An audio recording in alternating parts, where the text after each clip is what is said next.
আসসালামু আলাইকুম ভাইয়ারা ও আপুরা, আশা করি ভালো আছেন। আলহামদুলিল্লাহ, রমজান মাসে আমরাও ভালো আছি। এই যে আজকে একটু বাজারে গেছিলাম, নদীর আম্মু, আমি, নয়ন, এক সাইকেলে 3 জন গেছিলাম। তো এই দেখেন কিসের শাক, লাউ না কইবে মিষ্টি কুমড়োর শাক, ওই ময়দাগুলো বাইরে ফেলে দাও। এই যে মিষ্টি কুমড়োর শাক কিনে নিয়ে আসছে।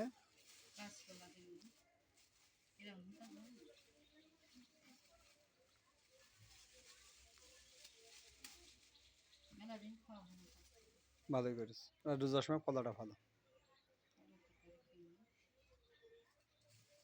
কাঁচামরিচ কিনলাম, মেলাদিন কাঁচামরিচ ছিল না, শুকনো মরিচই খাওয়া হয়। আজকে কিনে নিয়ে আসলাম 40 টাকা দিয়ে।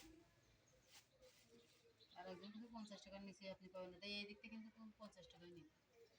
আচ্ছা, আর এই যে সোয়াবিনের তেল আনা হয়েছে। আর এই যে টপ বানানোর জন্য বেসন, এর মৃত্যু থাকার মধ্যে আলু, আর এই যে 4 টাকা।